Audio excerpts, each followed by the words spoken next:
د یو ورور تپوس کړی دی چې زه په یو ګناه کې اخته یم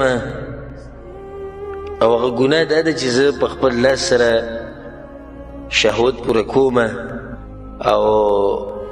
ډېر کوشش مو وکړو چې دا ګناه پرېږدم خو نشم پرېښودی نو ستاسو څه نصیحت دی؟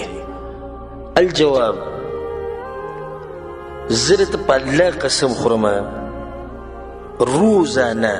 زما نه دې سوال کېږي، ما په الله قسم وخوړو د الله په کور کې ګورئ ښه، که هغه د واټساپ په لارې او که هغه په موبایل باندې میسیج او که هغه د موبایل ټلیفون او که هغه بل څه ذریعه یي، خو ما نه دا سوال کېږي دلیل دی په دې باندې چې دا ګناه عامه شوې ده په هلکانو کې او په جنکو کې هم. نو دا رور لا ښه و چې تپوس یې وکړو، نصیحت غواړي، او کوم چې دا خبره پټه ساتلې ده نو ښه په نقصان کې پراته دي. زه به د زړه د کومې نه دغه رونو او خویندو ته نصیحت وکړم کوم چې په دې بیمارۍ کې اخته دي، او یو څو طریقې به ورته بیانې کړم ډېرې قیمتي، چې دا طریقې دوی استعمال کړو په دې عمل وکړو دې ګناه نه به الله ساتي. اول خو دا خبره یاده ساتئ چې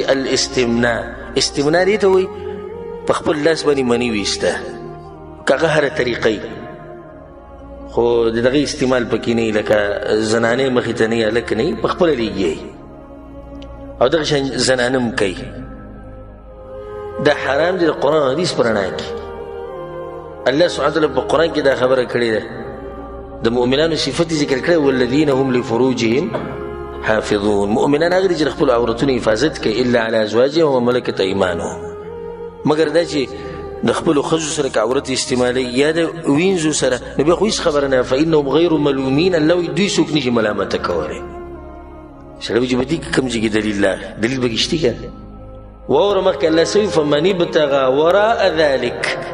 نو د دې دوو لارو نه علاوه که چا بله لار ولټوله فاولئک هم العادون، دغه ګناهګار دي، بیا دوی د حد نه تېروتې. دوه لارې دي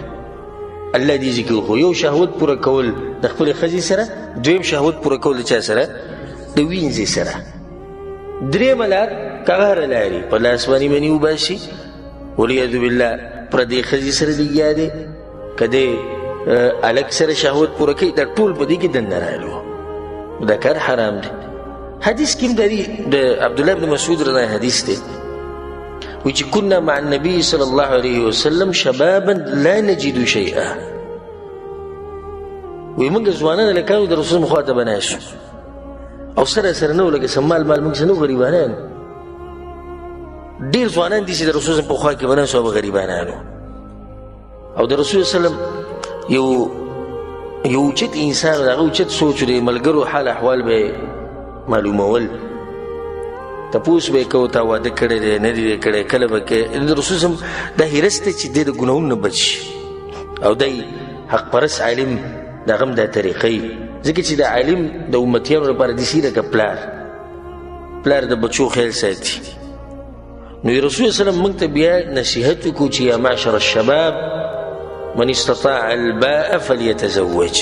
تاسو کې څوک واده کولی شي نو ګوره واده وکړئ، د سترګو حفاظت به مو وشي، د عورت به مو وشي، او که څوک یې نشي کولی نو روجې دې نیسي. یو سړی به چې ته د حدیث ته خو وایي چې په لاس باندې شهوت پوره کول او په خپل شهوت پوره کول حرام دي، دلیل دی په ده، خو نو په دې کې کوم ځای کې دي؟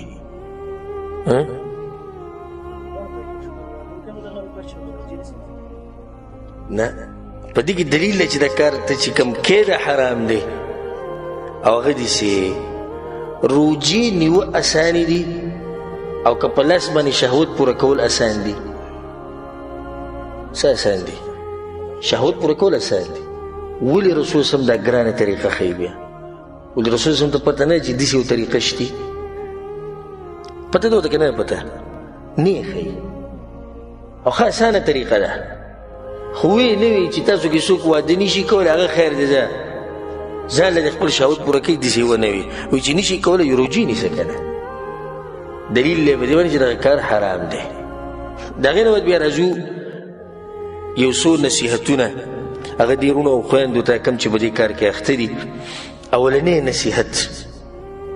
یا اولنی طریقه د دې ګناه نه د بچ کېدو هغه ده د الله سبحانه وتعالی نه یره او دا سوچ چې الله معیني الله زما اوري د الله په مخ کې زه څنګه کار وکړم دا کار چې څوک کوي که هغه هلک دی او که جنۍ ده خو د چا په مخ کې نه کوي ګورئ چا په مخ کې کوي نیکي مطلب چې د خلکو ډېر قدر کوي او چې کله ځان له یوازې شي بې کوي نو د الله قدر او تعظیم د ده په زړه کې نه وي ناولنې خبره دا ده د الله نه یره